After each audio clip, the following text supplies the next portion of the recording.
Oh, that's enough of that. That's enough of that. Oh my God. Where are you? There, close that. Yeah. Okay. The two of us are here. Is it working? Yep. Yeah, it's on there. It's on live. We're here. Three viewers. Three viewers. Say hello when you get in there. Say hello. Yes, we got Sharpie's Adventures. G'day, how you doing? That's a new name. I haven't seen that one before. Yeah. Gotta love Thailand. G'day, Dave. How you doing? Jonas Finney. Oh, look, see, that's good timing. See, you do 8 to 10, and we keep them occupied from 10 till 12. It's a good program. Yeah, why not? Why not come on, Dave? You're quite welcome to come on. Steve Thompson, g'day. Hello, guys. Yes. Todd, he's here. Todd's here. The boss is here. The boss. Hey, boss, the boss. Boss and over, fellow bike rider. Which reminds me, I keep on thinking I'm going to sell the CB, but I think if boss ever gets over here, he can borrow the CB if I keep it. Come and ride with us. Sharpies, salutes, how do you all? Steve Thompson, I was just on your Discord. Oh, that's the Steve Thompson we were just chatting with on Discord. Yeah, it's not scary, Stephen. It's Discord. Of course, us technical, guys and oldies, oldies. We were having this argument we're having this discussion on Jen Desperado's live stream on his Twitch last night, because he had a couple of younger blokes in there. What gives you the right? This is it's age of a beauty. We've done the yards. We're allowed to say what we want. Yeah. So we were having this whole age discussion last night. Where was I going with that? So Discord's not confusing. It's just the fact that it's not packaged up in the 15 seconds of attention span that the world is currently conditioned to. I've been watching. That's what I meant. I've been watching this series called A Brave New World. Remember the Aldous Huxley novel, Brave New World? I've never actually read the novel. Yeah. No. I never read the novel. I know the basic context of the story, but I'm totally fascinated by the way that they've depicted this thing. And of course, there's a story arc that I'm just, after eight episodes, I can now see the underlying story arc and the AI that runs the whole place, and I can see where they could probably take this thing here in future, season 2, season 3, and season 4 sort of stuff. Typical dystopian sort of future, very much the Morlock versus the Upworlders, type of, time machine things. I can see the whole thing spanning out to a whole.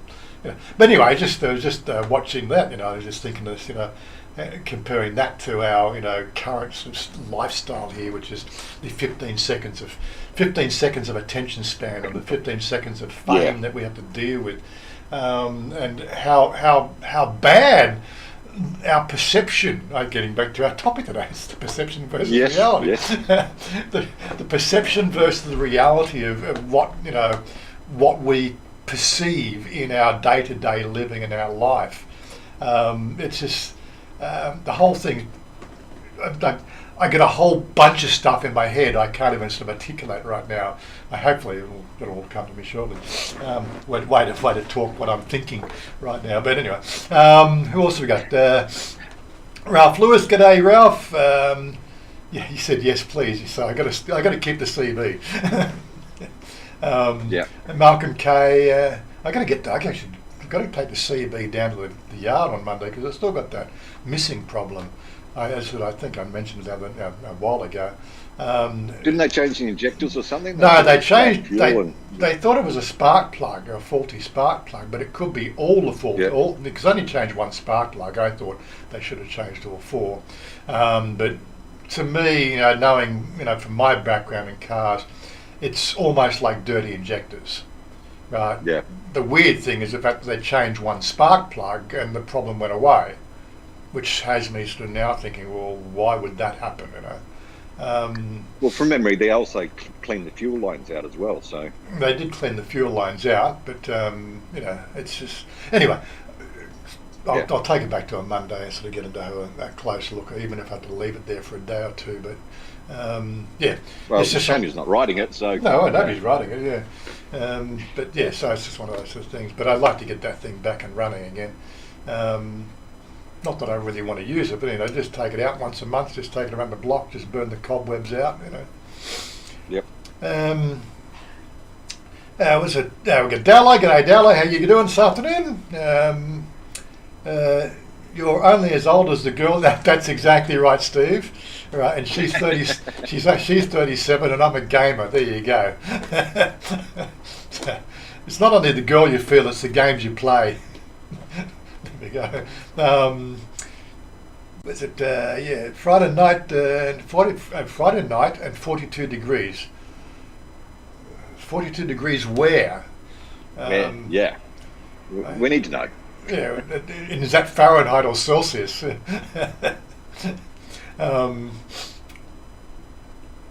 it hot in Australia at the moment? I wouldn't have thought it's not really hot in Australia. Well, yeah, it's low 30s, low to mid 30s at the moment. Maybe where he is it's high 40s. So I don't know. Fahrenheit. Okay, Fahrenheit. Yeah. So he must be in America somewhere, ready for the snow. I got a lot of tires. Hello again. Yes, hello.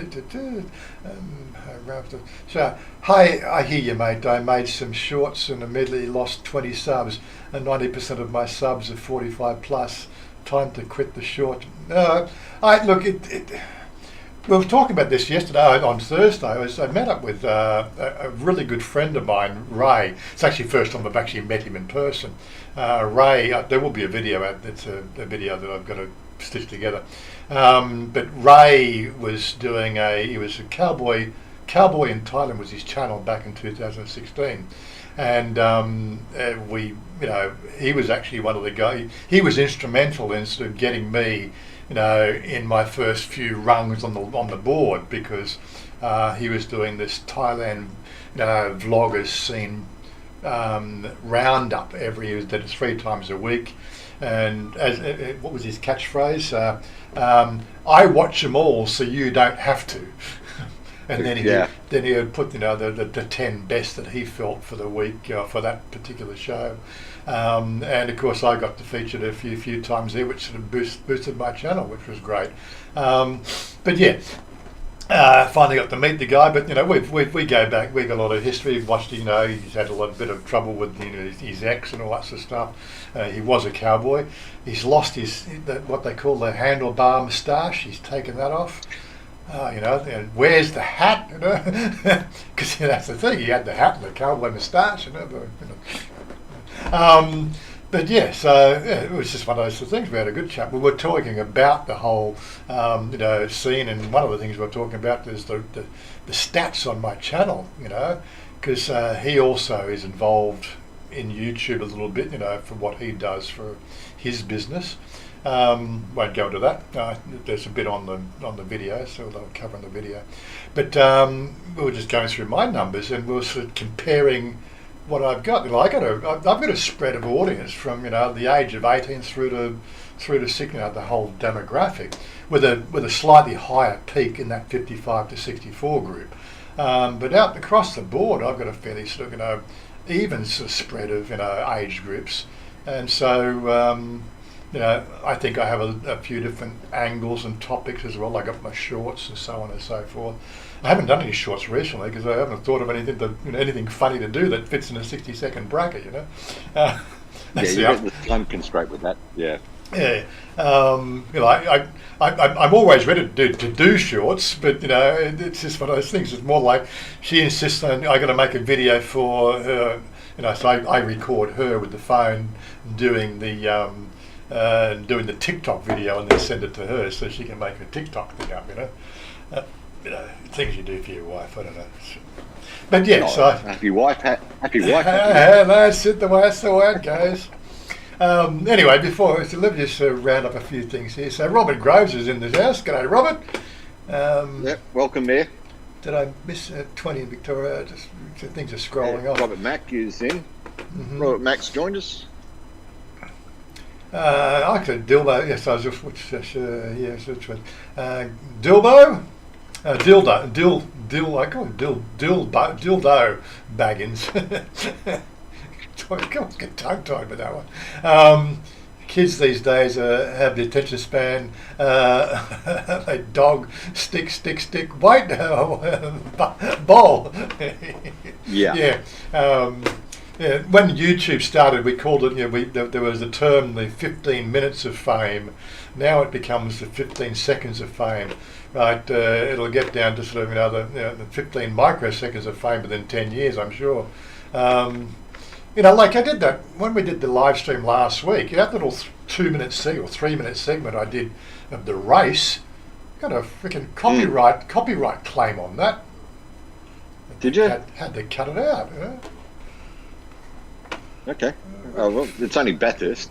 Well, the thing is, as if they don't have enough views everywhere else. The thing is, what gets me is the fact that it was not full screen.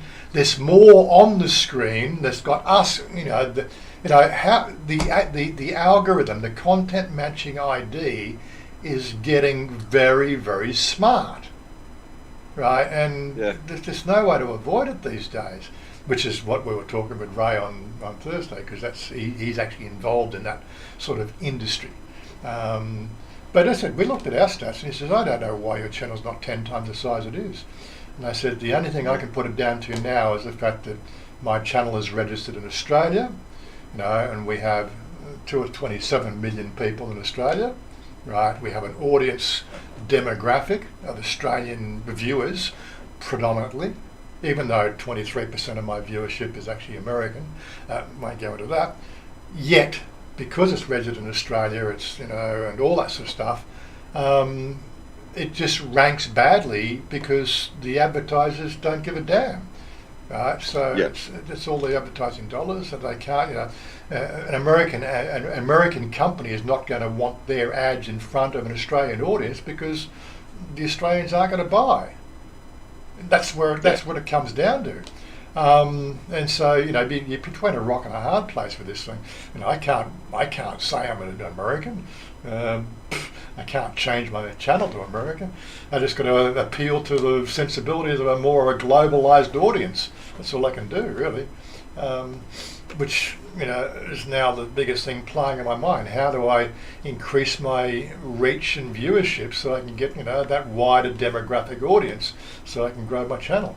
Apart from finding the what they call that one roadkill video that goes viral on my channel. Just wait until I get on my motorbike, mate. You might be lucky. No, we don't want to wish that on anybody. Reality, perception versus... That's the wrong perception. Yeah. That's the wrong perception. Oh, no, but perception of my motorbike riding could be a lot different to yours, so... I don't know whether that's going to be beneficial or not. Yeah. Anyway, look, don't forget, guys, there is a link down below if you want to, jump on the Discord and say hello and put your ugly mug on your face on the screen. You're quite welcome to. You don't have to show your face. You can just go on microphone. It's all good. But yeah, come and join us. But we're going to have this sort of discussion all for the next. Well, how long are we? We're 15 minutes into it already. Haven't started yet. No. I've got a couple of little housekeeping. Stubbsy said, Todd, how many days have you got left to go? Yep. I'm almost into single figures. I've got 10 days to go as of today. So 10 days? All the hard work is coming to fruition. So, not long now. Yep. And I'm absolutely looking forward to it. Yep, but he's got... no, I'm not Don Burke. I'm not Don Burke. He said I'm Don Burke. You need to tint your hair if you're going to do the Don Burke thing. I'll try and mess it up a little bit, and there we go. I'm trying to picture you without the beard, because when you get here, I can almost guarantee 30 days into Thailand, it might be the cool season, but I'm pretty sure that the beard's going to go as well. It will. It's just one of those things. Like that was what Ray said. Was the fact that the reason why he took his handlebar moustache off was It's just too scratchy, too itchy. Just not for Thailand, you know. Well, I did have this when I was in Afghanistan, so yeah. I'm sort of used to having it when it's warm weather and everything like that. But I had a different change, different lifestyle. It will go. Yeah. So in 2 weeks' time, it'll be the big reveal. When one of those girls gets their hooks into you, right? The first thing is the fact that your life's going to be just completely different, and the second thing is you're going to lose the beard, because she says, "Nah, beard's got to go," because Thais don't like beards. There's a few that have it, but it's just one of those things. It's a non-Thai thing. The girls generally like clean-shaven men, because that's what they're used to. Because most Thai men can't grow a beard anyway. Beard, yeah.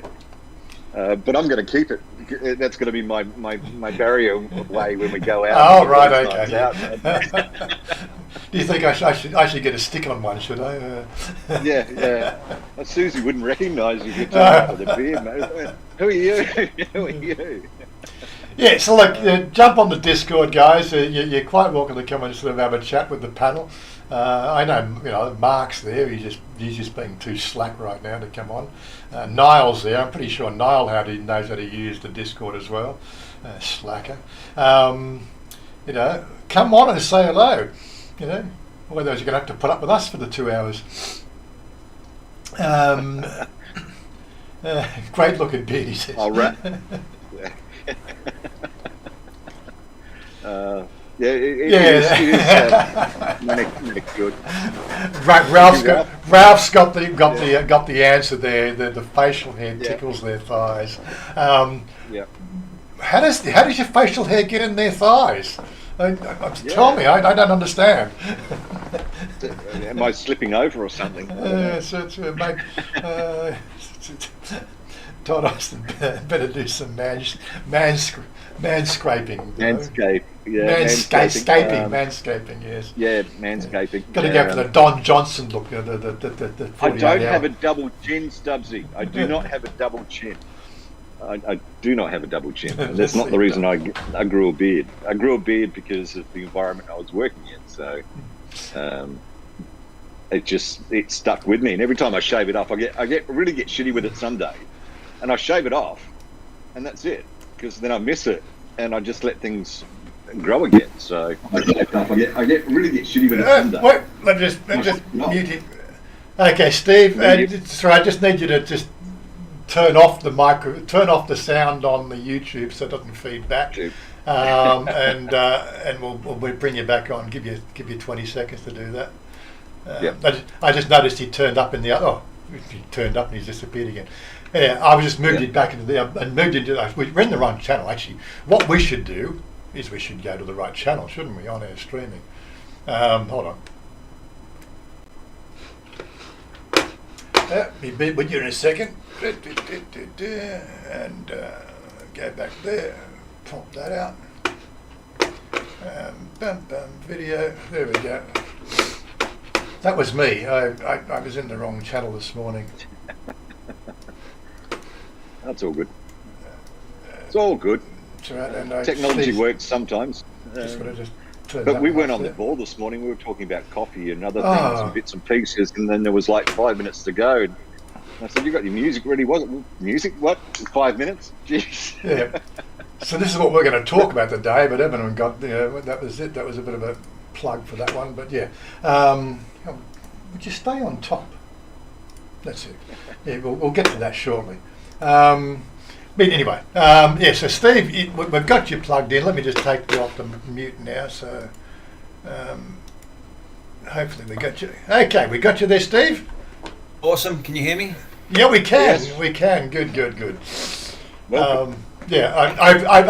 Open speakers is one of those difficult things, of course. Because of the 20-second delay.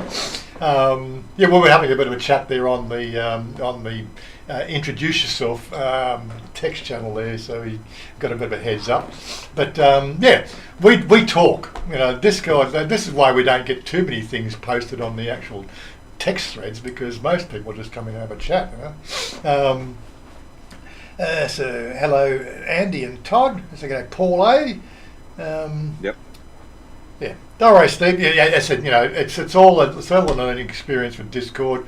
It takes about maybe an hour to get used to all the features of it. I still learn stuff. All a bit of fun along the way. Yeah. I'm always learning something. There's always they've got this what is this new thing they're doing now? They're doing some sort of Christmas thing. I'm not quite sure. There's snow giving. They're always trying to do something to bring up something. I don't know. Again, it's like most of these connection systems. They're always trying something new to get a bigger audience. Giving shit away. And of course, one thing you've got to watch out for Discord is there is a scam that goes around, which is offering you like 2 or 3 months free Nitro. Discord never offers free Nitro. It's their only income source. They will never offer it for free. Anybody offering you a free Nitro on Discord, it's a scam. It's a phishing. They'll hack your account with that shit. So just don't fall for that one. There's a few scams going into Discord. You just got to get used to the stuff. Everybody, what is this? A new 0-day attack with the log? Was it some sort of JavaScripting in websites? And first detected on what do you call Minecraft servers. There's a whole bunch of stuff. Yeah, you got to really be careful these days. Should I stop using hair and hair removal? Stubbsy. I reckon that stuff burns, doesn't it? Well, it's. G'day, Bolt. Morning, Bolt. Morning, guys. How you doing today? Oh, I'm doing all right. Things are a little crazy. School's back in session on site, and midterms are happening at the same time, so things have been a little wild. Yep. So you got all your lesson material and all your. Do you actually write the tests, or or the test or the study or the? No, I write them all. You write them all? Okay. So how does that get you an overall rating in the education system if you write the tests? I would have thought that like in my school, the Ministry of Education has a list of topics that need to be covered. Right. So I know ahead of time what I'm going to be teaching, and I write tests based on the stuff that I've taught. So. But I remember what I'm actually teaching comes from a list. Say, this quarter term they're going to learn these things, so I teach them those things. Right. I remember when I was at school, of course. This is in the 70s. So far. All the tests were all. It had to be really hard, when you were writing on tablets and. I know the chisel. The chisel kept on slipping. It was really quite hard. Don't laugh! Don't laugh! At least they got onto ink and what they thought the ink and quill by your time, didn't they? Well, I sort of helped with the Ten Commandments. Oh no, is that right? But yeah, Captain Mumbles has joined us. What's the crack, Jack? Oh, g'day, Niall. How you doing? I'm good. How are you? Good. I just adjust your audio. That's good. So how's life in the big smoke? I half expected you to turn up on Thursday. I said I was going to be at Susie's. We were doing a pub crawl on Thursday. Myself and Chris were doing a pub crawl of Water Run, the rooftop bars there. Oh, okay. We kind of do this thing, where we review different rooftop bars. Mm-hmm. So we went to Water Run. Like, we're in Water Run there about a week ago, and we had like lunch at a rooftop bar. And we're like, there's about 4 or 5 like rooftop bars here. Let's do a review of all of them. Yeah, well, I had that plan a couple of years ago, and then I found out how much it cost to actually do it. Most of them have got cover charges, which gets.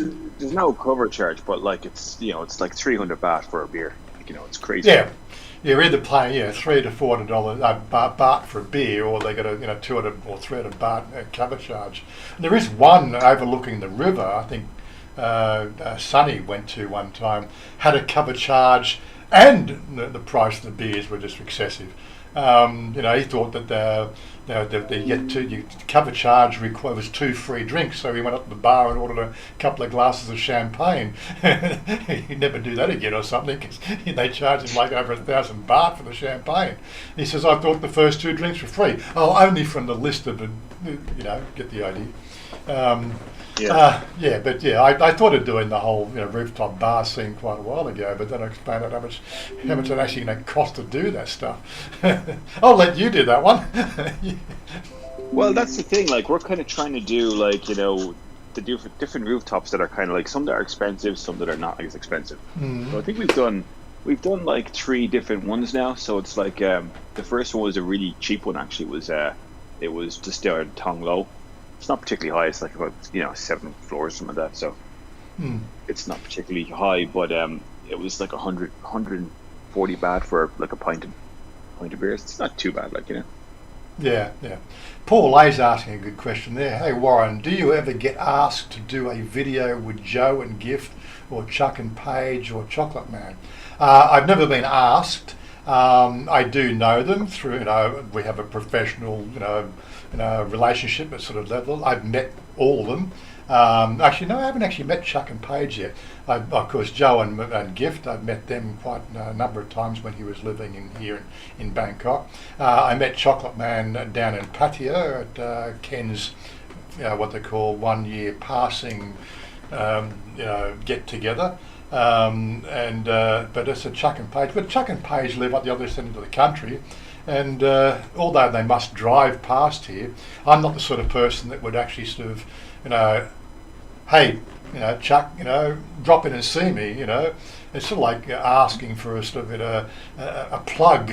And I'm going. Although I'm quite into the whole idea. I'll do that with anybody in my channel, but I don't think that they really want to plug, on my channel. And there is this sort of, I suppose, gentleman's agreement that you don't ask somebody who's higher up the rung than what you are to promote your channel. I think that's always been a sort of a standard fare in the YouTube community. I think the whole idea sucks, but if you drink together, then you should make videos together. Like me and Niall drink together, and quite happy to have Niall on my videos. And I'm pretty sure Niall doesn't mind me being on his, because I do crazy shit with the girls with him. Yep. Good fun on camera. Symbiology there somewhere. Oh, I meant to mention, like that blonde American girl in that last video, or last one I watched of yours. She was getting cozy. She was getting cozy with you. Not only that. See, I'm sitting on the stool, and she's moseying up, and no joke, she's got her crutch on my knee, rubbing her crutch up against my knee, and I'm going, this is quite uncomfortable. Like, who is she? Do we know her, or she's been to Susie's a few times, So what's her name? Emmy, isn't it? I think Emmy or Amy. Is it Amy? I think it was Amy, and I was like, Amy, yeah. I don't know if we're allowed to talk about her or not, but she's married, and she's married, and husband. He's a bit of a dick. He's a bit of a lunatic. A bit of a dick, I thought. Yeah. Absolute asshole. Wanker. I know when he turned up, I was expecting Susie to sort of throw him a fucking, a right hook there. Just fuck off out of my place. Exactly. You got annoyed that your wife was asked to leave the pub at closing time. Like, what the fuck? Like, we were all asked to leave at closing time. That's what closing time is. Yeah. Anyway, it's half an hour already. We haven't even started on this subject. G'day from Thailand Live, perception versus reality. The reason we were going to do this particular subject was basically I've had a number of people since the car show video come on and sort of make comments about the MG5 or MG in particular. And I was we were just discussing before we started, it's almost like this anti-vax syndrome that we have to deal with, on a regular basis. everybody has an opinion out there, and their opinion is based on some sort of preconceived bias, which is so far removed from reality that it's not even worth talking about. I thought, but let's talk about this perception versus reality syndrome. The people who, like what's the saying, Bolt? The people who kick the squeaky wheel gets the oil. Is that the word? Gets most of the oil. Yeah. Yeah. Yeah, the squeaky wheel gets the grease. Yes, the people who make the biggest song and dance seem to have in this online world, they seem to get the fame, for some unknown reason, because people love drama. But quite frankly, to get into the manufacturing industry, making cars, there is so many sort of technical hurdles, so much engineering. We're talking thousands and thousands of engineering hours of design and development, and all sorts of things that go into actually produce a motor vehicle, right? And yet, you'll have one guy. I think Chanya was got something on her Facebook feed about this one guy in Thailand. It's all in Thai, I couldn't read it. But he's complaining the fact that he's had his MG5, it didn't say MG5, had his MG something or other, it might have been MG3. It's been in the workshop for 3 months, it's under warranty, they can't get the parts to fix the vehicle, and he's complaining bitterly about the poor performance and service and everything else from MG. But what you don't have is the fact that, he's typically a young rev-head boy. I'm speculating here. He's probably a young lad, right? He's bought his MG5, he's taken it to his mates, he's put all the trick gear and all the gauges on the front, he's rewired the thing so all the gauges work, and he's actually hacked the computer system so that the gauges, how the whole thing works. I know, I used to do this shit. Luckily, we used to do this before all the electronic gadgets came in, because that was the 70s and 80s, and electronic ignitions really were only just coming in back then. But yeah, so he's hacked the car, right, and he's done something wrong to the car. He's taken it to the shop, and the shop says, probably turned around and says, well, that's really not under warranty because you've voided the warranty. It's like a computer box. You've broken the seal there, and now you want to hold us responsible for your bad engineering, because that goes on all the time here in Thailand. Yet somehow this is a big thing here. This big, thread of everybody sort of agreeing with MG is shit, MG this, MG that. They shouldn't be in Thailand. But we don't know the story, right? But quite frankly, we know a few people have already bought MGs, love the vehicles, and of course we're going to go into the whole showing you what this vehicle looks like and all the ins and outs very shortly. But yeah, this perception versus reality thing of the world that we live in is absolutely freaking crazy, right? Why does the squeaky wheel always get the oil, right? Where is people's ability to actually do their own research gone, right? Research is not done on Facebook. Facebook are where all the people who want to whinge and complain go, right? Research is done through technical journals, right, and engineering books, the stuff that actually create this shit. I think all of us know that just getting a car to market, there's plenty of times that you can get a crap car coming to market, and yep. There's sometimes a reputation is well earned, like cars coming from China. I would not buy a Chinese car because I just don't trust anything. I don't trust their R&D. I don't trust all those hurdles that they have to go through, because we know we're in a part of the world where money talks, and that can make hurdles disappear, go away. I think it's a little different if you get a car coming to market. At least in the U.S., it's kind of ridiculous, the amount of regulations that go into being able just allowed to produce a car there that don't exist here. So I think that makes people rely on word of mouth a lot more here. And the word of mouth on the MGs that I've heard from Joy, because she's more plugged into what's going on in the Thai community than I am. is that every time she hears MG come up in a conversation, she hears bad things. Yeah. Because we're thinking about buying a car within the next couple of years. And I said, well, what about this one? What do you think about them? And she says, everybody that I've heard that has one talks about how they have problems. And she also said something that I think holds true regardless of what is going on with the rumor mill. And she says, you know what, they're really new to the market. They've only been around for a couple of years.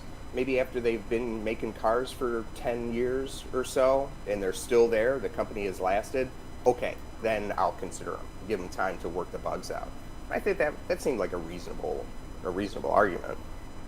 Yeah, Morris Garage, it stands for Morris Garage. Morris Garage has been a name in the auto industry for over 100 years, I think. 100 years? 90 years? But the MGs that we're seeing now, are they built in India? No, the MGs are currently being built, most of their building is actually done in Thailand now. So it's a Thai and Chinese manufacturer. So there's a lot of Indian parts, or parts made in India, parts made in Thailand, parts made in China, but they're actually I believe they're assembled here. So there you go. But anyway, I don't have all the details on that. But the example I was going to use here, there's two examples. In the 80s, a friend of mine bought a Honda. Wasn't it Prelude? I think it's 80s Prelude. Yeah, the Prelude came out in 84, 85, yeah. He bought one of those, and he had absolutely he had problems every month. There was always something wrong with it. Yeah, they'd fix it, he basically after 12 months, he sold the car. He says, it was a piece of shit. Right, and look at Honda now. They've had that sort of time in the market. We also mentioned the fact that when Hyundai came to the market of Australia, right, mate. Same thing when Hyundai first got to the market. Didn't they get some stick? Hyundais are now one of the most sought after cars because they're value packed vehicles. I think MG has been in this country for at least 7 years, and yes, same thing. When there is known distribute or manufacturing issues when they first brought the MG3 into this country. Basically, there was technical glitches. Not quite sure what caused that, and again they got the same sort of bad treatment. But a lot of the stuff that we hear now, could just be a hangover from those early problems. That's it, and that's what we're seeing. Most of these people kicking the tires of MG are citing exactly that stuff that happened 7 years ago, right? Not what's happening today. The concern I have with MG is the fact that we're comparing that with the Honda City and the Nissan Almera. The Honda City was a 1.1 litre and the Almera is only a 1.05 litre. They're just severely underpowered cars, but in both situations. Joy forgot her key card. I'll be back, guys. Okay, go and let her in. But in both those cases, they're very manual, right? Manual buttons and manual latches, manual this, manual that. So less electronics. That's my only concern with the MG5, and we'll talk about this. And we'll get to we'll do the brochure shortly, which is you can actually unlock your car from your phone. You can walk in and unlock my car.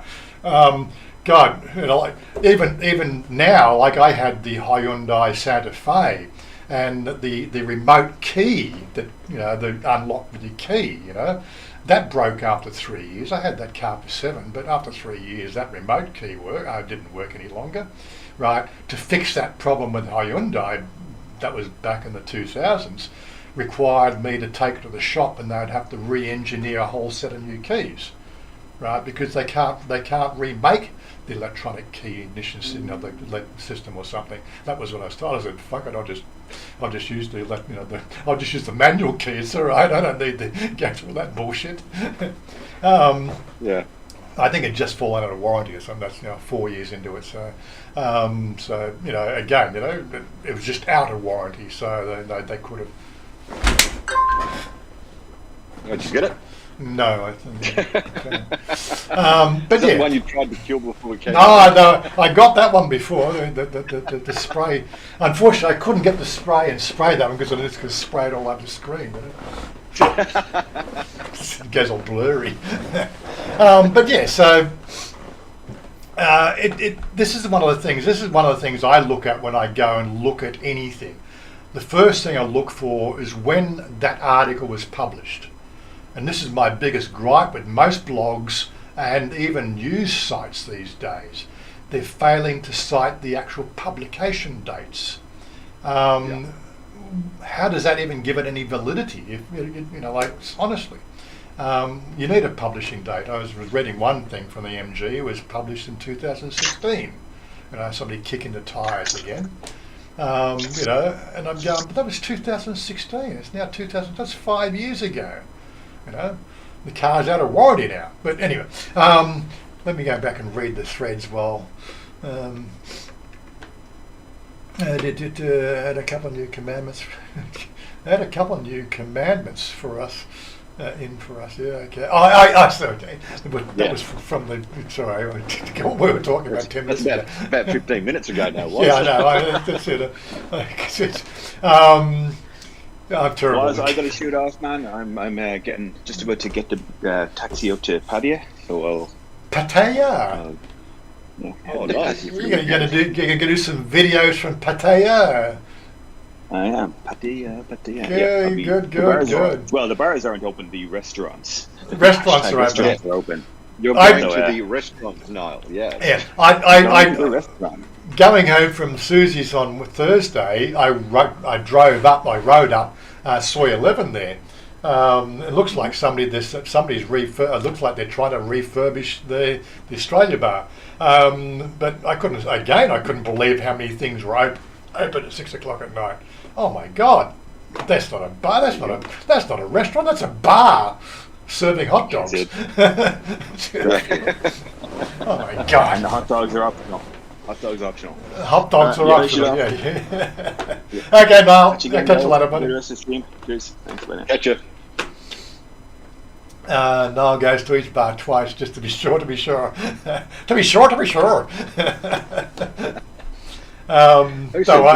I do accents terrible. So. Now, someone wanted you to do an American accent, but I think we missed that one. I forget who asked about that. Well, I think that was probably a throw up from Thursday's meeting with Ray, because we were actually talking about changing the channel to America, and then talking about American accent. It doesn't work for me. I mean, we've got such a unique accent vocabulary. I will stick to being Aussie no matter what. It says like we kick the tires as the Americans doing Australian accents, and we must sound just as bad when we do an American accent, honestly. Well, like the worst one, Point Break with Keanu Reeves. And that God. guy, you let him get away, and it's like, I don't speak What? like that. Who speaks like that? Give us a break here. Oh, jeez. But 10 out of 10 for giving it a go. That's all I can say. 10 out of 10 for giving it The a go. bus State Tower. There's a hangover too. So yeah. Just trying to catch up on what they're talking about. Robert, I remember the bumper sticker. The parts are falling off the car of the finest British quality. Is that right? But again, it's always the memes and everything else. That's what gets spread around. For every 1,000 cars that are sold here in Thailand or sold of a brand, I'm sure you're going to get one or two having a problem, right? This is the way it is. Tesla builds his things, and you're still seeing news articles of their self-drive system breaks down and crashes into shit. It's just going to happen no matter. There's always going to be one on. The only thing I'd be concerned about is the fact that you got something on lease or in what they call finance. So it's not a lease; it's actually finance. Because you're paying the whole lot over, the 5-year period. So you're paying a finance company for a vehicle that's in the shop. But, you got no, that would be the thing that would concern me the most. Plus, doing the finance, it's going to cost you an extra 90 or 80,000 over that 5-year period. That's 80,000 baht. That is. That's 2 months. That's 2 months spending money here. So but over 5 years, it's really nothing. But again, it's just one of those sort of things. We are still going to talk to them as to seeing if they're going to do even a better deal if I pay cash. She's already talking about the trim she wants. I don't know if we got photos of the trim. I think it was on her. Somebody mentioned, he's going to put all the pretty, boy racing trim around. I'm going, we just want a car. Anyway, we'll show the car shortly. Okay, we'll show you the. Let me just go. So I did the MG stands for Morris Garage. They said bad things about Hyundai when they first came out. They're the top-selling car in Australia. Exactly. I had the Hyundai Veloster, and I thought I would have loved to have brought that car here. And I didn't realise what they were fetching, right? So the car was worth 15,000, right, which would have cost me $31,000 to land it here in the country. But even a 3-year-old Veloster, it was a street edition, so it was a unique Australian-only. That was the package one. Yeah. Well, it was a specific one, only sold in Australia, Yeah. so it was unique. I could have probably sold that for probably $60,000 here in Thailand. 3 years old, right? I didn't realise that. I probably should have done that rather than sell it for 15,000. But you get the idea. But it's just honestly, this is the way that the system works over here. I should have done more research before I did it. But but I loved that Veloster. It's just like drove like a bloody what do you call it? Well, it was a sports car, effectively. It just drove like it was on rails, like going down Galston Gorge, mate. I've driven the gorge fast in a Mini, and the Minis really do the gorge very fast. But I reckon that car would have beaten our Mini time if I had a clear run. I can back you up there because I actually still own, and I'm not selling it. I'm leaving it here with my little brother. It's a Hyundai Tiburon, which was them trying to do something similar to a Porsche. So it's a V6. It's a V6 turbo 6-speed rear drive, and it goes at the lights. And people turn up and see this little black Hyundai. Yeah. And I just put my foot down, and I got a short stick shift for the 6-speed, and I'm gone. I'm absolutely gone. Yeah. And I got to say, this engine, I've never had any issues with it, and I've had the car for almost 7 years now, and it still goes.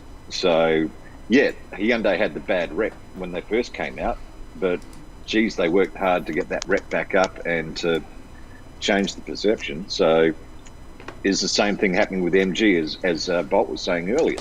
But again, MG, they've also had to deal with a lot of reputation from the UK as well when it was a UK-owned company.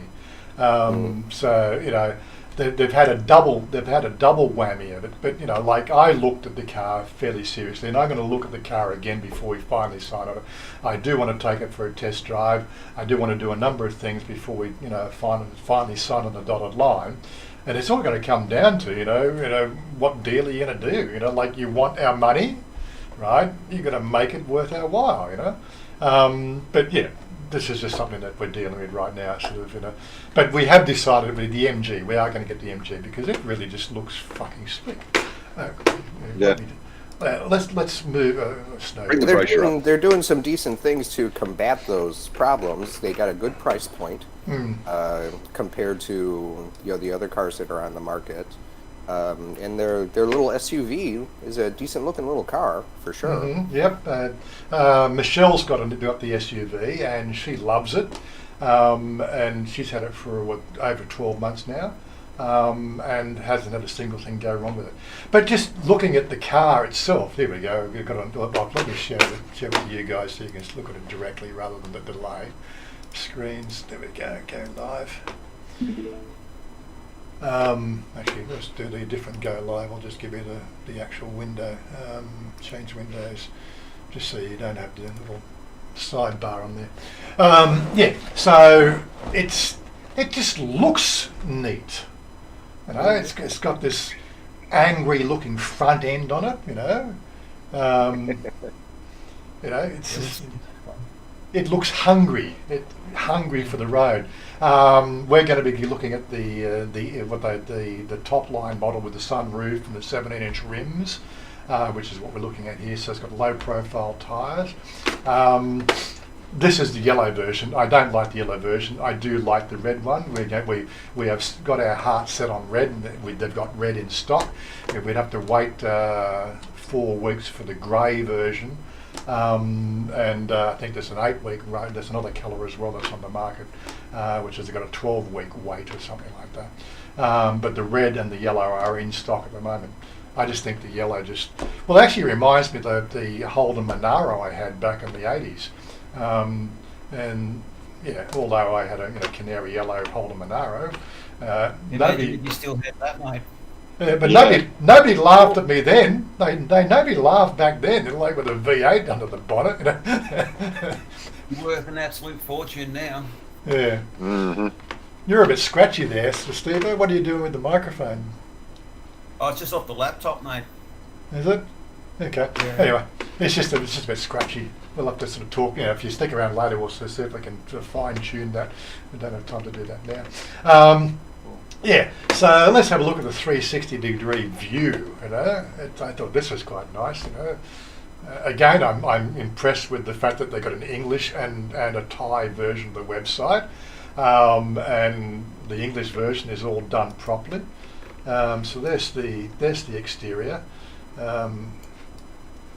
They've got this symmetrical look on the rear. I'm pretty sure it's not dual exhaust. That's just a symmetrical look. But we're going to have the full skirt added to it.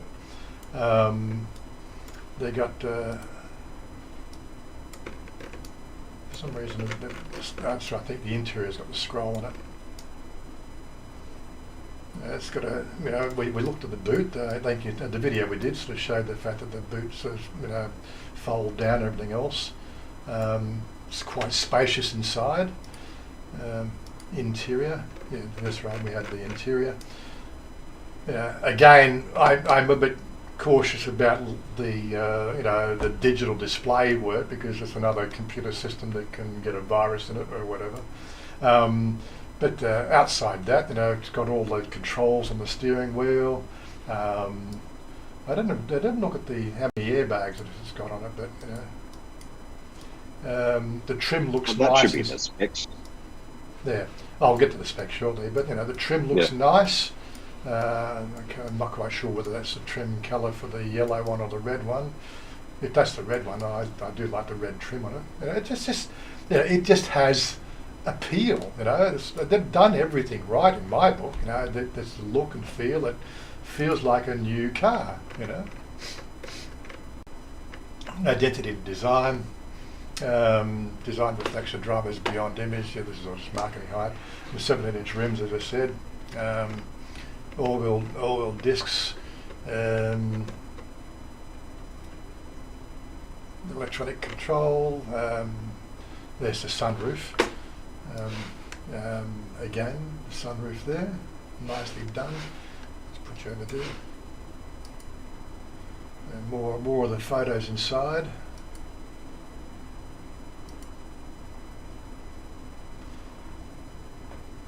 Sort of what we see, it's got some fuel economy sort of stuff.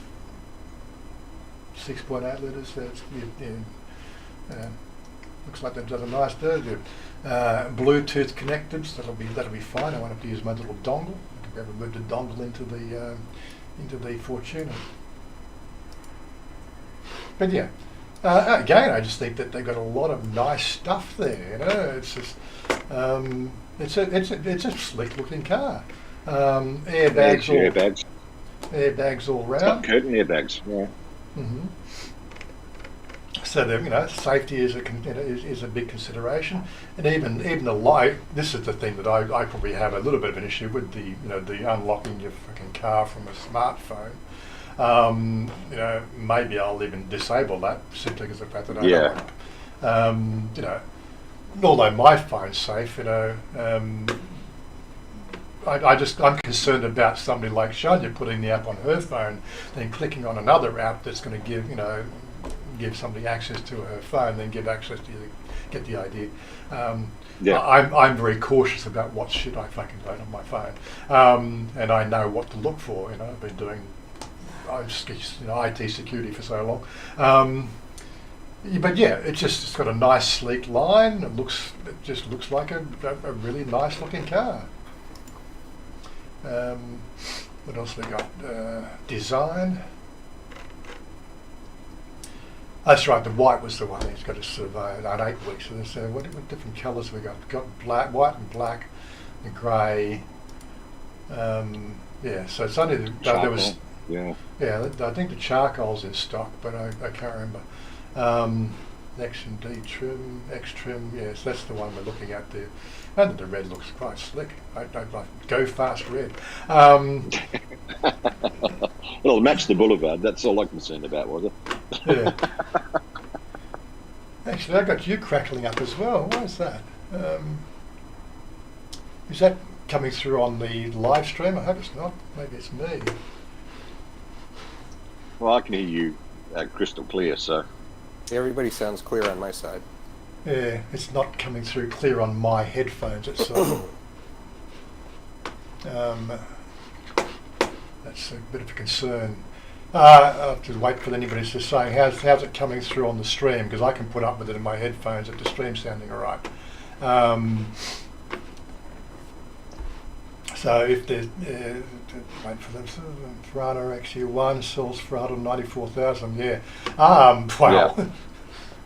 Yeah. The design reflects the driver's beyond image.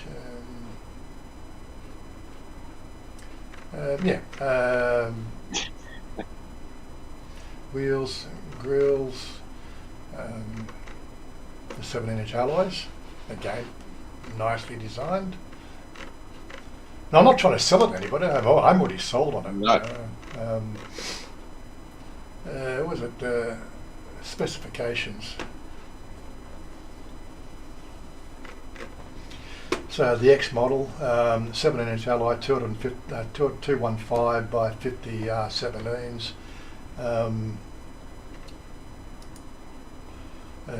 It's a 1500 cc. Bore 75, so it's not over square, so it's a bit more torquey than than a typical car. So that tells me it's got more torque than rev. 84 kilowatts, 6,000 RPM maximum torque, 4,500 RPM. What else we got?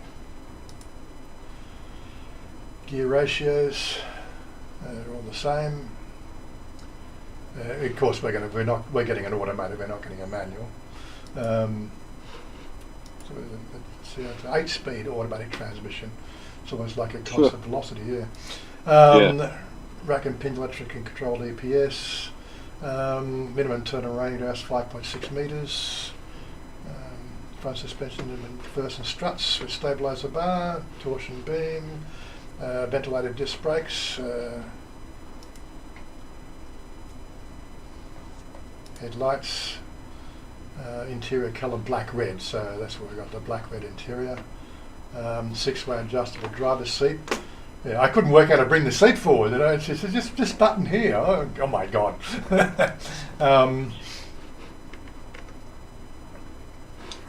7-inch digital multifunction display on the dash. Yes, that's the radio system, I guess.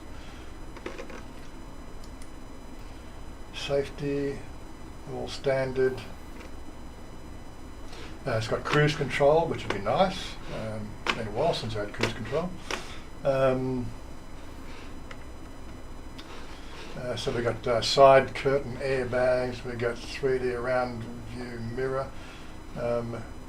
Doesn't have a rear camera for some reason. I don't know why that's the D version has a rear camera.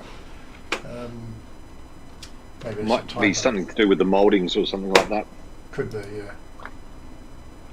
But they're not hard to put on as an aftermarket item anyway. Yeah, we'll work something out there. Number of speakers, six speakers all round. Bluetooth connectivity on all models. Number of USB ports, 3. That's handy. It's got Apple CarPlay. Yes, I'm going to buy one. It's got Apple CarPlay. Oh, that's right. Android smartphone connectivity. Yes, yeah, that's right. Stuff the Apple shit. Smart vehicle status monitoring. Yes, so again, vehicle monitoring, command system, car multifunction warning system, electronic fence, blah blah blah blah blah blah. Yeah, it's got all the features, and again, you just got to get onto the price. 689,000. For what you're getting, I think that's exceptional value. That's something Robert, I really don't know about the service side of things. That's always a weird thing. Okay, you got a warranty, but I think even my Kawasaki, my first service was still I had to pay for the oil. There's no charge for the actual work done, but the stuff that the oil filter and the oil that they changed, I had to pay for that. So my first service on the Kawasaki was 1,500 baht. But that's one of the things we've got to deal with is 1,500 baht. Here we're talking labour here in Thailand is minimal when it comes to working on cars. But I think you still have to pay for the oil and a few other bits and pieces. So. Guess we're gonna head out. We got to do our weekly shopping. So I will catch you guys soon. Okay then, buddy. I'll catch you soon. All right, take care. See you later. See you, Bob. See you, mate. Yeah. So, just trying to see what. But it's like making a major purchase on anything. If you do the research and you're invested in actually spending the time to see what is what, it's all about informing yourself to make the right decision. Mm-hmm. And we've talked about that before. Was it people just want that instant gratification? Doing the research is all too hard. I'll get what whoever's told me on Facebook 3 weeks ago. They said it was a good car. I'll buy it. And that's how most people make their decisions. And went to our idea of perception versus reality. How are you going to know what you're going to get if you actually don't do the hard yards yourself? Yeah, this is the only step I just do just a quick recycle the audio here. Hold on.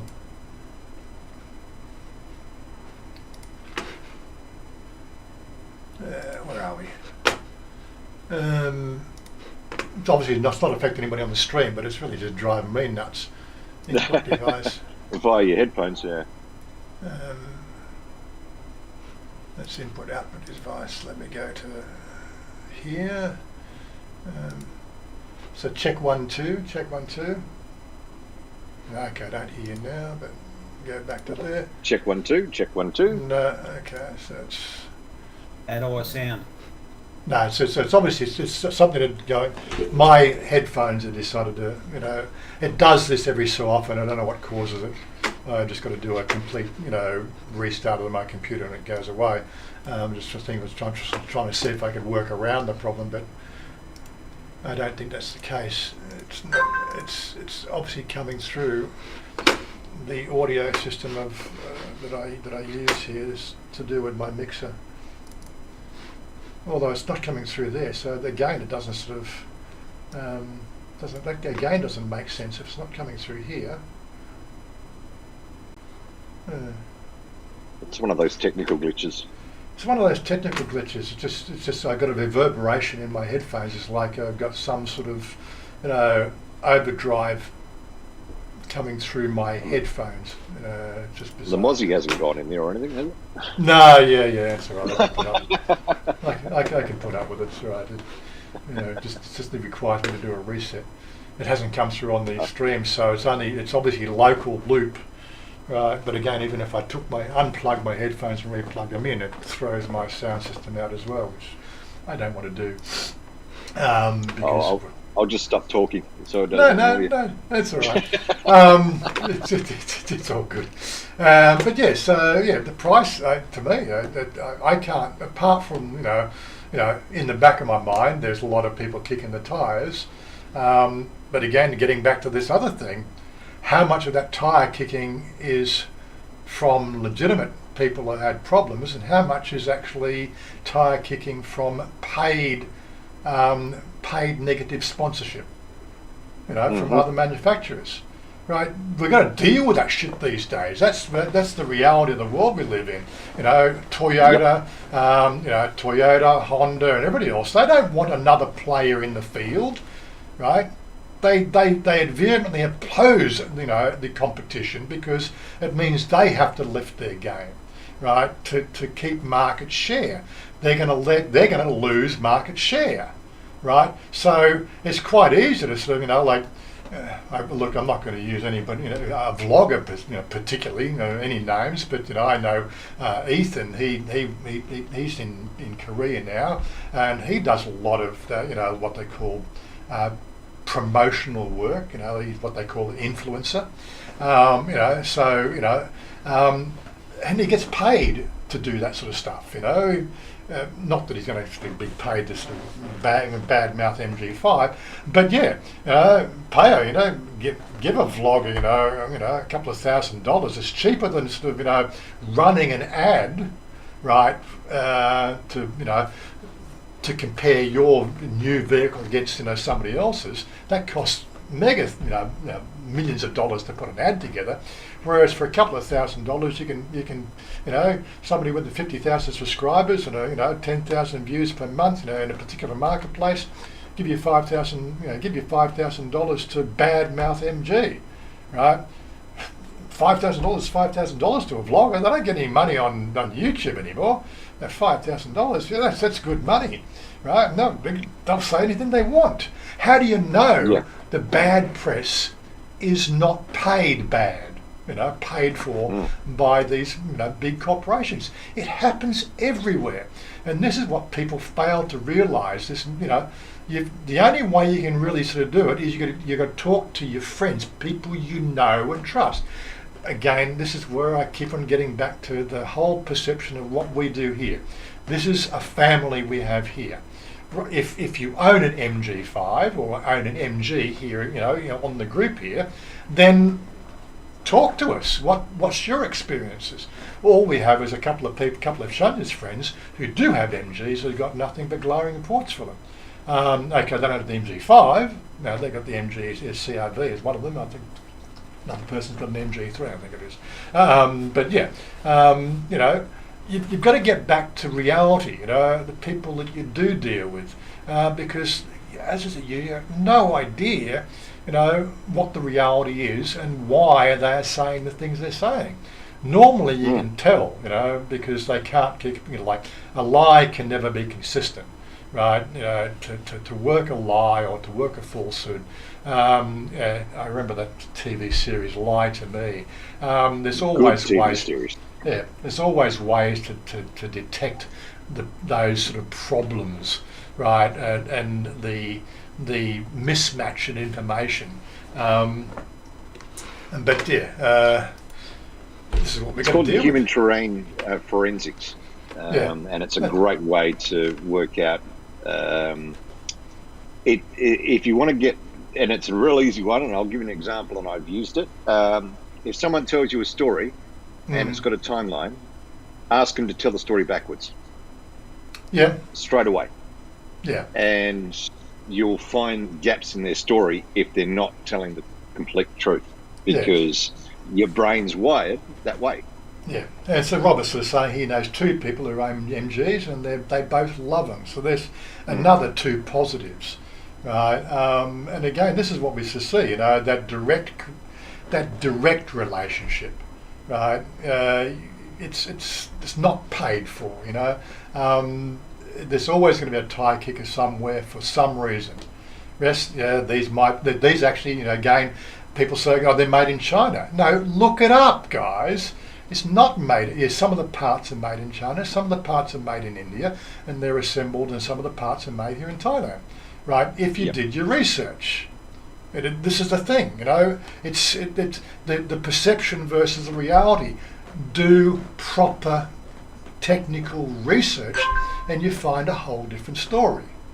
And this is where the whole thing falls out. It's easier to sort of watch somebody's post on Facebook because that doesn't require any thinking, right?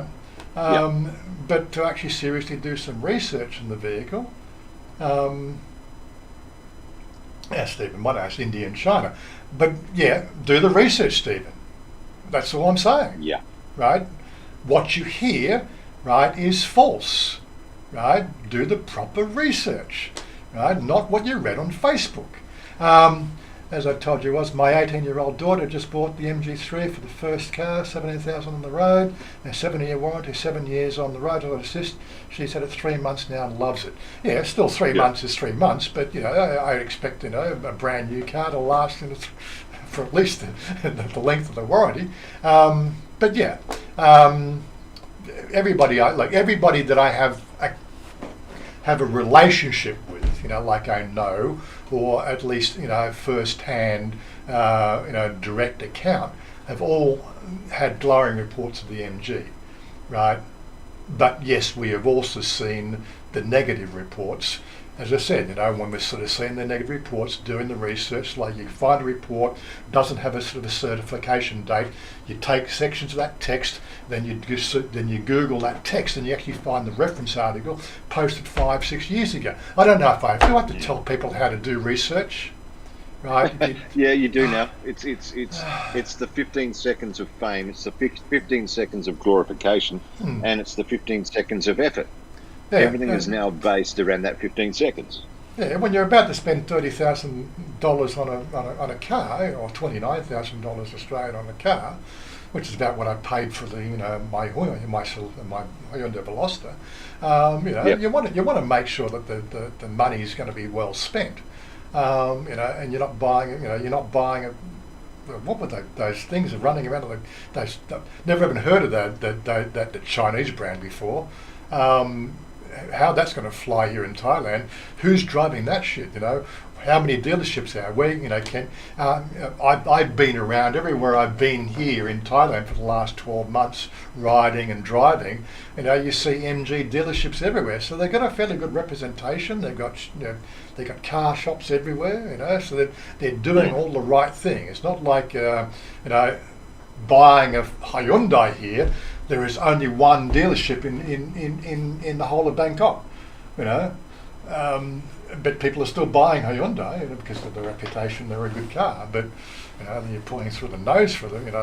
You're paying 3 times the price for a Hyundai as what you would in Australia. It's amazing.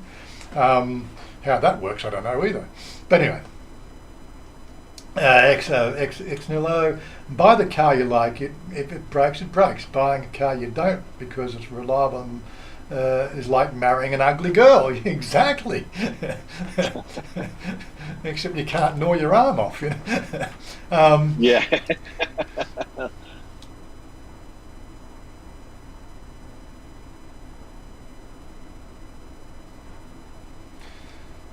Yeah, you've obviously got the wrong information there, because the information I have read on MG is it's actually manufactured in India, Thailand and China, right? And they are assembled here in Thailand.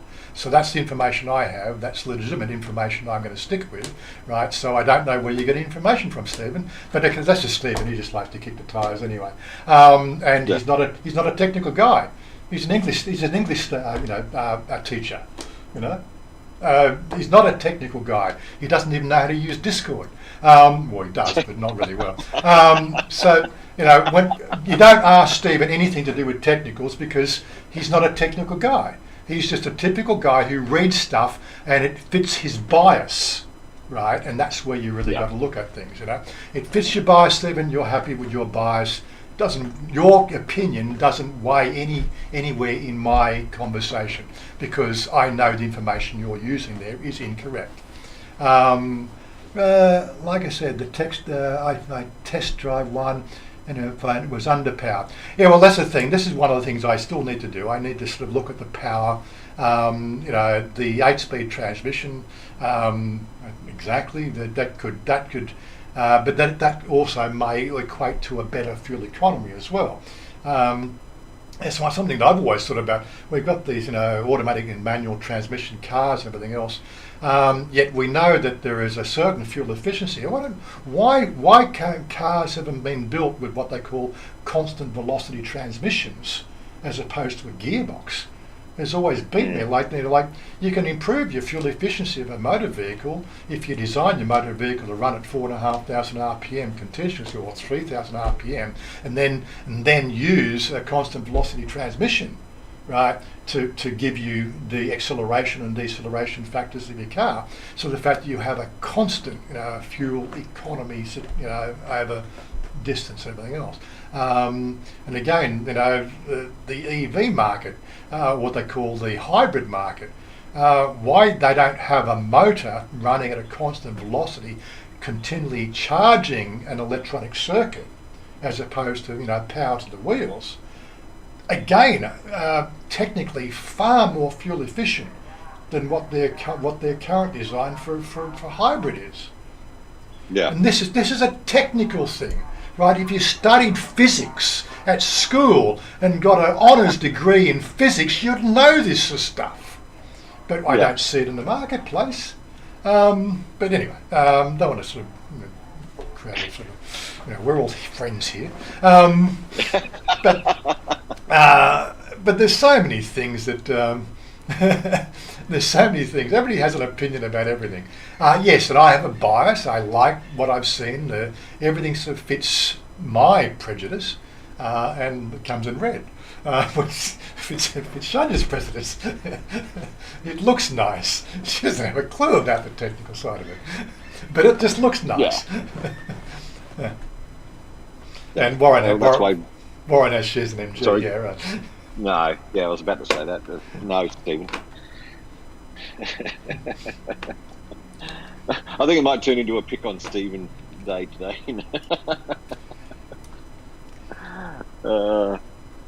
Yeah, but I don't see anybody kicking the tyres of Harley Davidson here. 4/5 of the Harley Davidson range here is all manufactured and assembled in Thailand. You don't hear any kicking the tyres of that. Yet they've gone through a whole 7-year what they call revamp in their whole product line, and nothing's really made in America anymore, not for the Asian market. No. But it's still Harley Davidson. Oh, you can't badmouth Harley Davidson, because it's Harley Davidson. Come on. Yeah. No, Suzuki Boulevard, I will rate over. I've had one before, like we've talked offline and before, was the Suzuki Boulevard as a motorbike is an awesome bike. Yeah. But it doesn't have that, I suppose, that James Dean bike culture image around it. But for economy and actual power and control of the actual bike itself, absolutely amazing. And I rode a Harley for 15 minutes and I couldn't walk for 2 hours because my back was out. And that's a personal experience.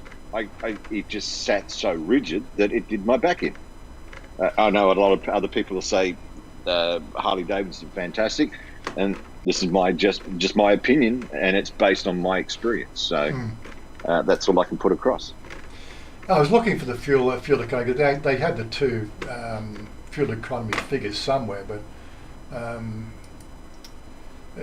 I think it was the plaque was 4.3 litres per 100 kilometres, which is fairly good. That was for the open road. I think it was 6.5 for the city, but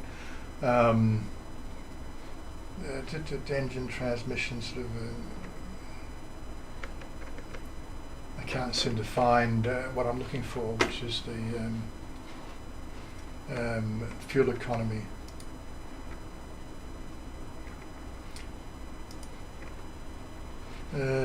Gear ratio, final steering.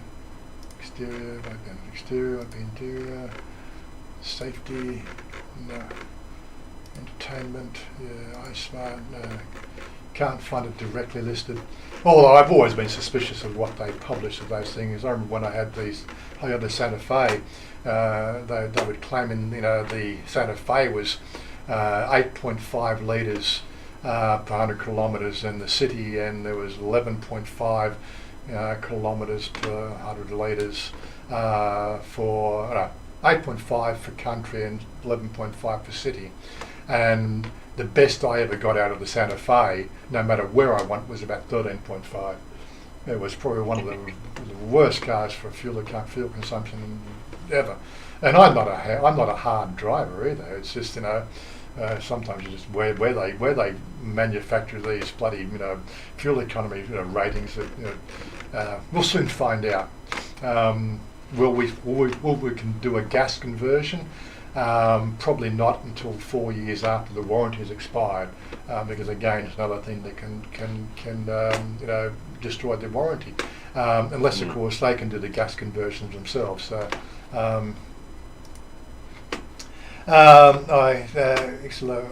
I can talk Harley. I grew up with a few hundred miles of Midwestern crew.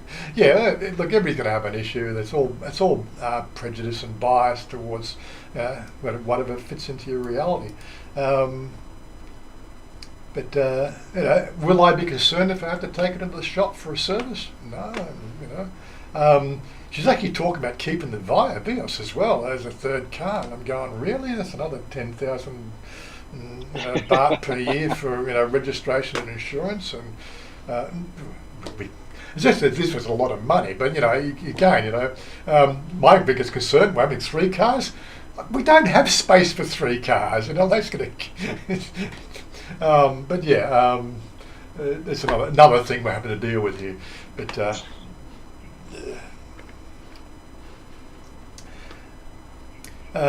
So we just drove to. I think we just did that one. I don't think I've missed anything. Okay, I think we've got all. Anyway, so enough of our discussion about the prejudice, the perception versus reality. We are in an age of the fact that perception, right, and reality are so far removed from each other. You do need, a scientific degree to work through most of the stuff.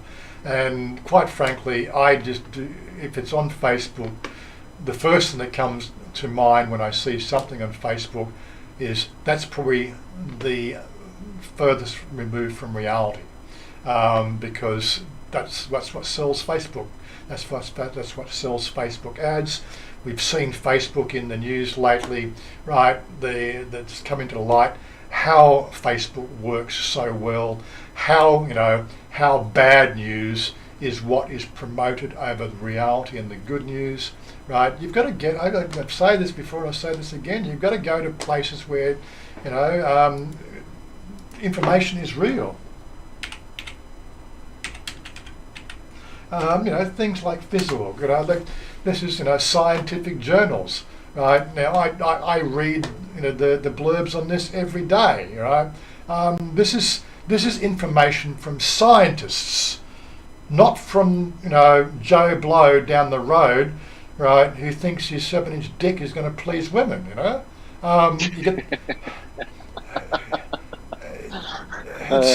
it's science, right? Yeah. Science doesn't have to be popular. Science is science, right? When you start reading scientific journals, you have a different perception of what reality is. And I will continue to profess that. Another one of my start pages is Wikipedia. Okay, it's a free, it's a free, what do you call it? Encyclopedia, but I'm always looking at today's articles, learning a little bit more. James Longstreet was a Confederate general in the American Civil War after he graduated in the U.S. military. He served the American mixer. Yeah, good. Did you know? Little things like that. That's what floats my boat. real information, not what's on Facebook. Although Facebook is one of the start pages on my screen, it's more of the fact that that's just, what is the feeling of the general population of society these days? Where is their headspace? Where is the AI taking our society these days? Because it's not created by people anymore. We talk about the advent of the intelligent computer and the Turing syndrome and everything else like that. AI, artificial intelligence, is creating a new society right now as we speak. And this is something that people have to start to understand and realise. It's not real. It's just simply not real. It's not reality. It's what sells advertising, right? And it's the most farthest reach from reality that is humanly possible. And I will continue to state those sort of things until the day I die. If you want to know how something is real or not, you go to the owners' forums of the actual owners who are talking about the real issues. Yes, so that's things like that. And the games we play, yes, I've got links to the games and Reddit, which is real people playing those real games. We've got Spectrum, like we play Star Citizen. Right, what's going on? What's the issues and being reported at the moment on this release, and there's bugs and so on and so forth. Elon Musk is a fraud. Stephen is so far removed from reality. It's quite funny, isn't it? I'm going to put him in the naughty corner shortly. No, it's all right. Everybody knows Stephen now. He's a good friend, and I like what I like what he says, because again, all you're going to do is just think of the opposite, and you pretty much know what's real. What he's thinking. So, but yeah, it requires the people of this world to say, don't get off Facebook. Just understand that Facebook is AI driven. YouTube is AI driven. Twitter is AI driven, right? They think that they don't realise the fact that you've got 20 friends on Facebook. You're only going to see one post out of per day from that 20 people, because it comes down to it's a popularity game, right? How many people have liked that? How many people have seen that? How many people agree with you, right? And then of course you get into these forums of the anti-vaxxer forums and everything else.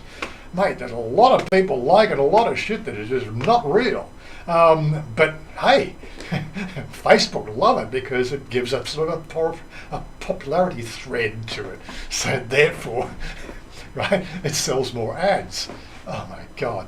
When the advertisers start to realise the fact that it's just, should we hold them to blame, spending all that money making those sort of things, what they are. But yeah,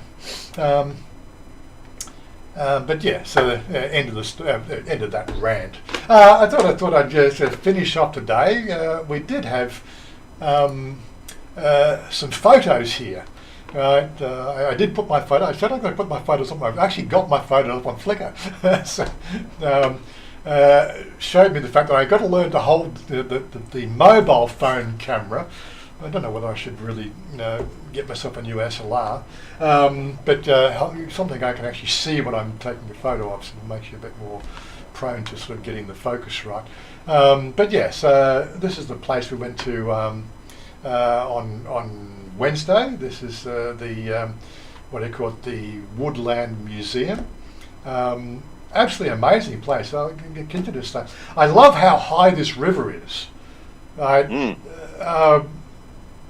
You can actually get. I don't want to go back to the photo stream. Let me bring that back there. We want to use this button here. I love the woodworking there. I think that's driftwood turned into tables. They got a little pontoon. This is how high the river is. A little pontoon here, right? And you can't even get to the pontoon because the river is so high. The story behind why we went up this way here was the fact that one of Chanya's friends, I said it in the video, one of Chanya's friends showed us some photos of her eating at a noodle restaurant right up in this area. And the fish was swimming around their feet. There was 6 inches of water, and it looked like it was a feature of this noodle restaurant. But what it really was the fact that that was how high the river is. The river has actually gone down a little bit, but you can still see the river. This is our flood waters from the wet season still coming down through, and they're still releasing a lot of the excess water. And the Tar Chang River is really quite high at the moment. That just gives you an idea how high it is. It's very high.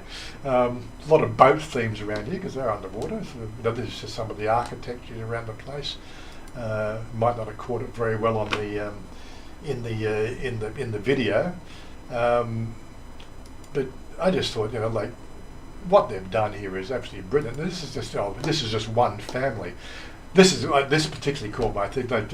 It's just straight out of Lord of the Rings. Straight, the treants,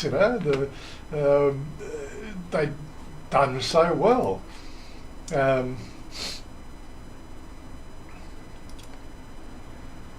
That was the eatery. And the food in the video looked awesome too. The food tasted great. I couldn't eat it all. Yeah.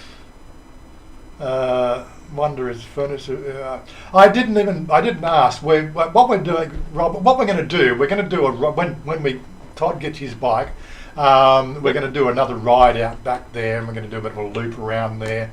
We'll take our Discord audience with us on the ride, so we'll let you know prior to that, so you can actually come in and sort of sit on the handlebars with us, and we're going to do that. There'll be a cut-up video. We've got all our gear, we've got all our headphones, so we'll have a conversation, and we'll take you around the park with us. But yes, it just. Everywhere you went, it just the creativity was just brilliant. Everywhere you went, that's where we were. That was the restaurant was just over here, right? Which is just here. They're what they call, where is it? That's not really helping. What a View Cafe. This is the private exclusive museum. That's the finer works, which actually had to pay. Well, we haven't quite worked out whether you actually had to pay extra. We paid at the gate, but now there seems like the fact that we could have walked in there as well. So Chanya sort of said if we want to look at the special exhibit, we'll find out when we go back. This was where we had the effigy of the king, or the big king thing, and the what do you call it, the model village.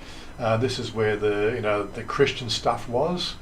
Of course, when we went up here, this is the resort end of the thing, and we came back down here.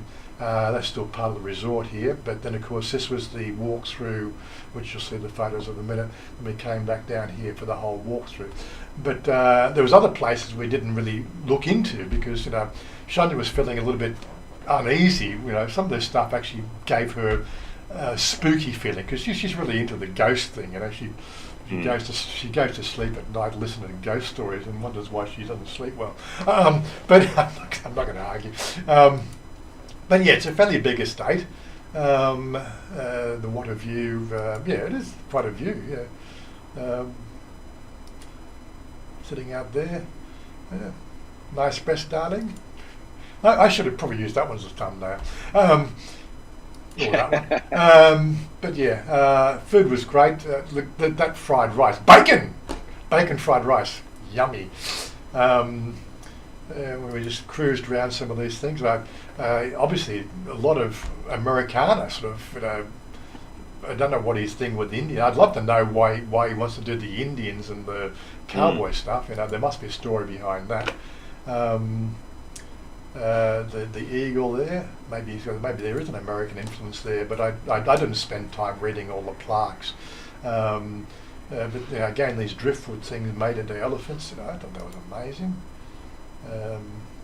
If you really want to, the full res picture, you can actually go in there and you can on my Flickr you can actually have a closer look at everything. So the full resolution pictures are there. You're only just sort of seeing a cut down version or a rendered version on Flickr here. Again, getting into this to the side, King Rumble and Ninth, the tribute there, a bit more of a wide angle view. This is again a sort of model of his estate, I think you'd call it. I didn't even know how they'd come out because of the glare from the glass, but it didn't come out too bad. But yeah, there is a water market which is open on the weekends just up the road, about on the 5 kilometres of the road, which is quite a popular water market on the weekend. It's just everywhere you go. There was little bits and pieces everywhere. This is the nativity scene in where the Christian stuff was, or that Pantheon. Some of these chairs are just brilliant. Can you buy them? I don't know. I didn't see any price. I didn't see any price. I think that was a double shot. I'm going to delete that one. I was moving too fast. I should have sort of held the camera still. I think what it is the fact that when I've got the camera there, I've got this thing hanging off. This is the camera, and I got this swaying on my hand, and I think it's doing that. I got to, just the weight of the camera. Didn't you say during the video there's a shop or a trinket side? There was I think I didn't take photos of that. Yeah, there's a souvenir shop there. Yeah. So when we go there, I'll check, because I'd love to get a couple of those chairs. They look awesome. But even this sort of stuff, you'd think, like this is Thailand, but these pieces have been done brilliantly. It's not done cheaply. They've been done with love and care and high attention to detail. These are carvings, wood carvings in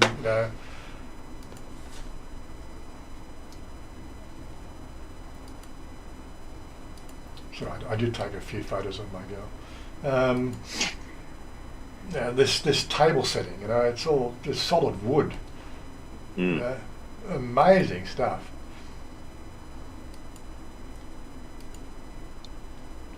Don't close your eyes. I don't know if you're a Doctor Who fan, the Weeping Angels.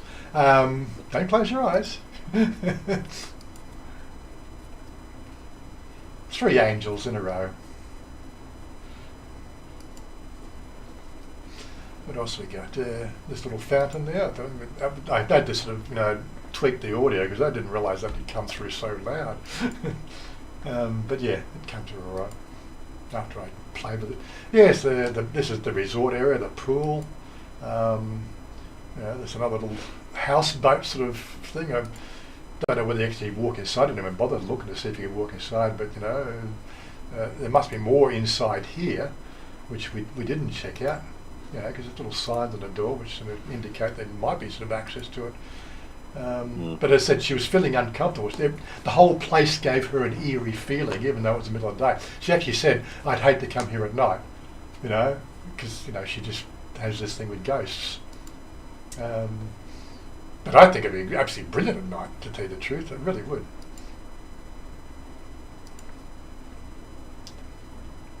To do a sort of Nox ritual. So let's not go into that. See if we can actually conjure up a few of the woodland spirits. And of course this was the display area that you walked into, and some of the stuff here was just, oh my God.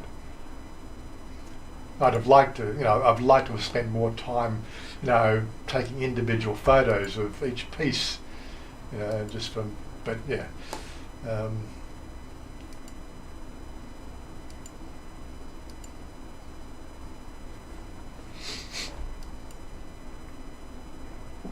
I don't know whether she's praying to feel safe in there or not.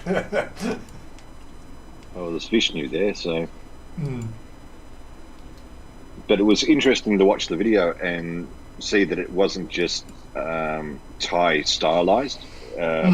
And you mentioned that you believe it's like 4 or 5 generations that have started this. Yeah, this plaque here, I did read this plaque. It's just saying that some of the pieces here are over 100 years old. Many have been sourced from Myanmar, so it's been, not only has he done a lot of creation, he's also done a lot of, outsourcing or, finding special pieces, from Myanmar, so, or Burma.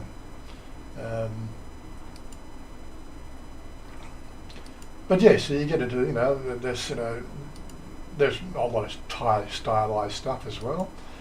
That was a bit blurry.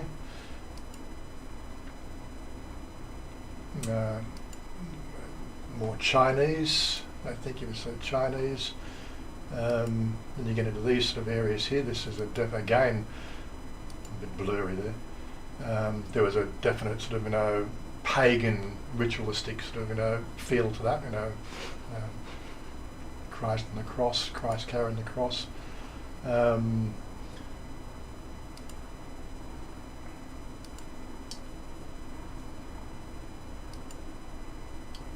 But yeah, so I do plan to go back there. Just looking out the window there.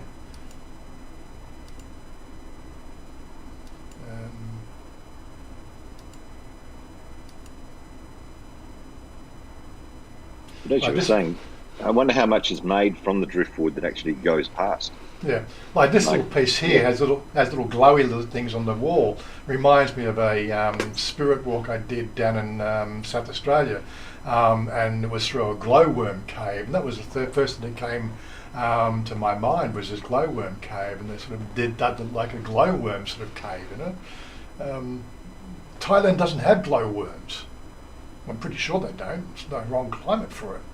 But yeah, so they captured something there that really sort of spoke to me. And again, I was almost ready, was YouTube going to ban my video because it has wooden breasts, Yeah. Yeah. You can never trust YouTube. It is art, and you could argue it's art, but they were definitely sort of very well shaped breasts, that's for certain. This little grove thing there, I thought that would go get back. I got to do some better photos and hold the camera still. I've got a better camera app which I can then sort of probably sort of change the aperture and change the timing so I can get better. But I think what I really need is I need a proper SLR camera. But yeah, phone cameras are great, even at 64 megapixel. But you're leaving the software to chance half the time. Well, at least the default app. I've got a decent camera app on there, but I hardly ever use it because you got to sit down, you got to set everything.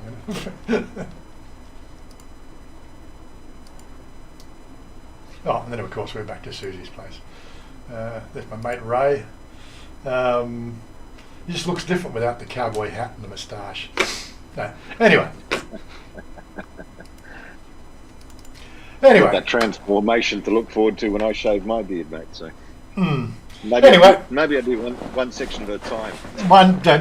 Go down, get the handle, what they call the sideburns and moustache, with the goatee.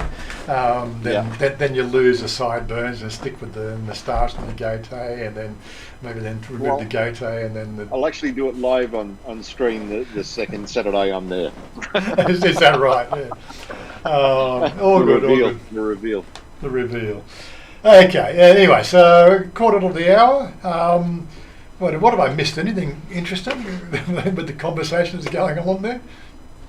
No, Robert and I just talking about wood furniture and everything like that. I am an amateur woodworker. I do sort of make little wood things and stuff like that. One of the reasons I bought the house where I am now, but nowhere near any of the skills that you showed with the video or the pictures, nowhere near it. So I'm right into that stuff. Yeah, I'm not too worried about the numbers we get on their live stream because what we sort of see, we get 150 viewers over the 2 hour period for the live stream. but I get twice as many people come to actually watch the live stream, post live stream anyway. I think then they can sort of they skip through bits and pieces. Yeah, so I get twice as many views after the live stream, than I do actually in the live stream period. So we still get the people. I just put it down to the timing. But this is the crew we got. It's a chance for everybody to get together and have a talk about Thailand or anything that happened to be topical at the time. That was just the topic of conversation. Just landed at Swanapum after a few days in Chiang Mai. Okay, then Shannon, great to have you here. Better late than never. Good morning. So Shannon J. Crane, Shan T. So you've got a channel, have you, Shan? I don't know. Hit me up somewhere and give me a channel link. I'm guessing it's Shan TV, which I don't want to. Well, maybe I can look up here. Go into there, open tab, quickly turn the audio off so I don't get the feedback loop. No, didn't play that. No. SHAN-TV.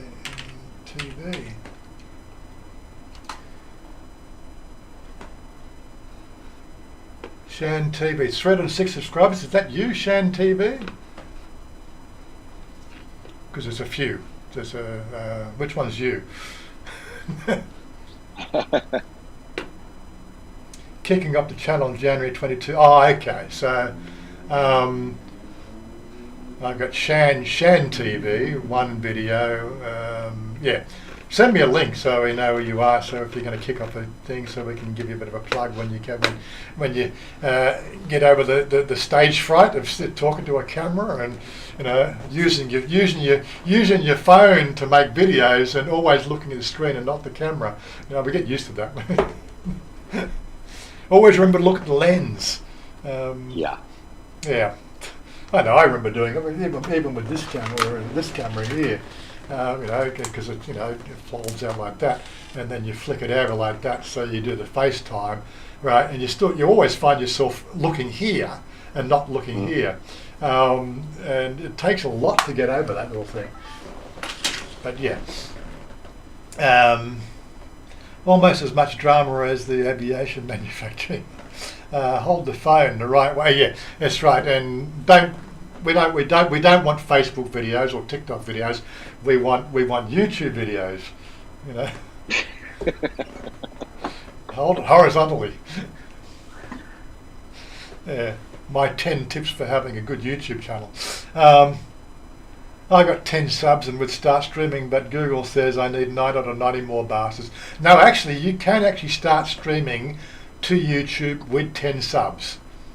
Right, yep. You got to do it on your computer system, but you can stream directly to YouTube with that many without the 1,000. You just need the 1,000 subs if you want to stream from your phone. But as long as you're a verified account and you've got some videos up there, you've got no problem at all. And failing that, you can always sort of install Streamlabs. That bypasses the situation as well. As soon as you've got your ingest key, that's it. All done and dusted. Little tricks and tips like that for the people who want to start YouTube. Yeah, you'll get there. Exactly, Robert. You'll get there. You can start a what do you call it? A fake news channel.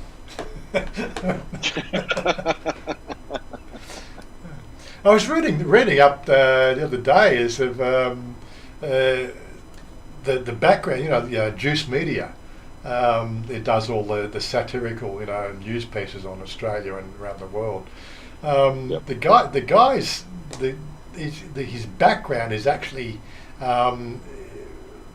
quite well embedded in. What was the exact words? I'm trying to think. But the guy's got a PhD in something or other, and he's very well educated. But he sort of said.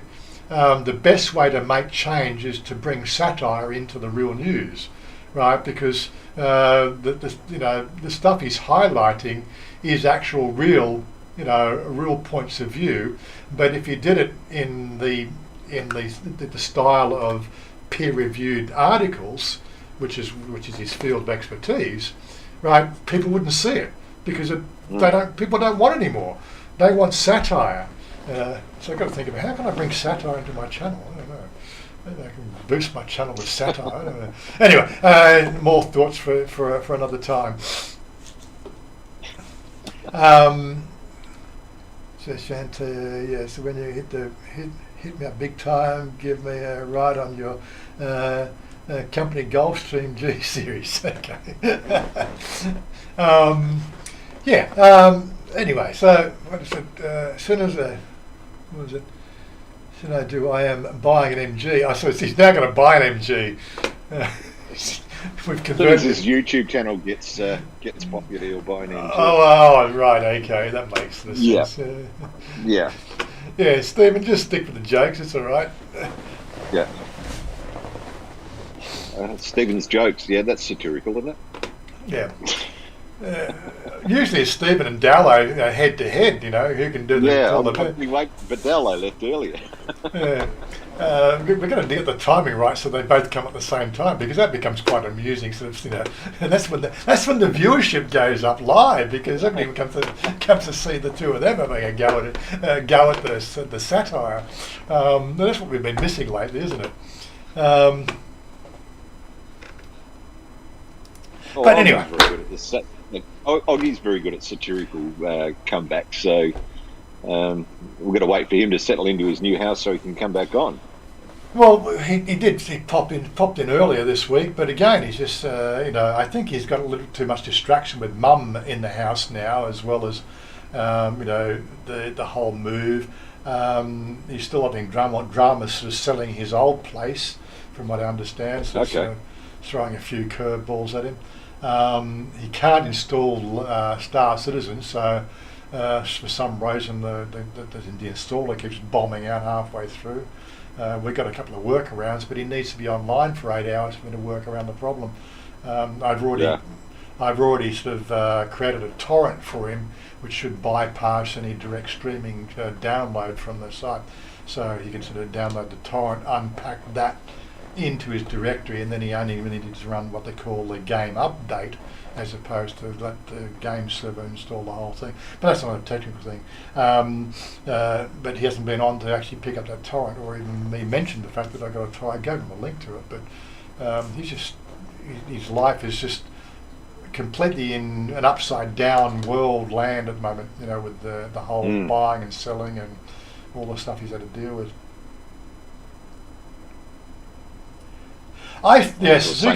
Suzuki Swift. I felt the Suzuki Swift was it's too small. And again, I've had experience with Suzuki in the past, which taints my overall worldview of Suzuki. Don't mind their motorcycles. A couple of their motorcycles are good. I've had good experience with Suzuki motorcycles in the past. Not that I've ever owned a Suzuki, but a lot of friends have had Suzuki motorcycles. But it's just never sat with me, a motorcycle manufacturer making cars. That's how my mind works. It's just one of those sort of things. I'm pretty sure they make good vehicles as well, but I've just looked at them and there's nothing really I found appealing to them. There's a certain look about a Suzuki that just doesn't grab me.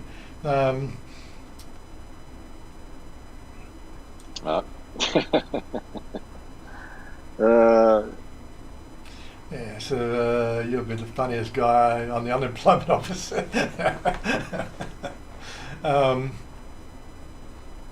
Workaround doesn't work. To try a reach. If a workarounds don't work, try a reach arounds. Yes, okay. Naughty corner for you, Stephen. Yes. Suzuki's a shit better to buy an MG.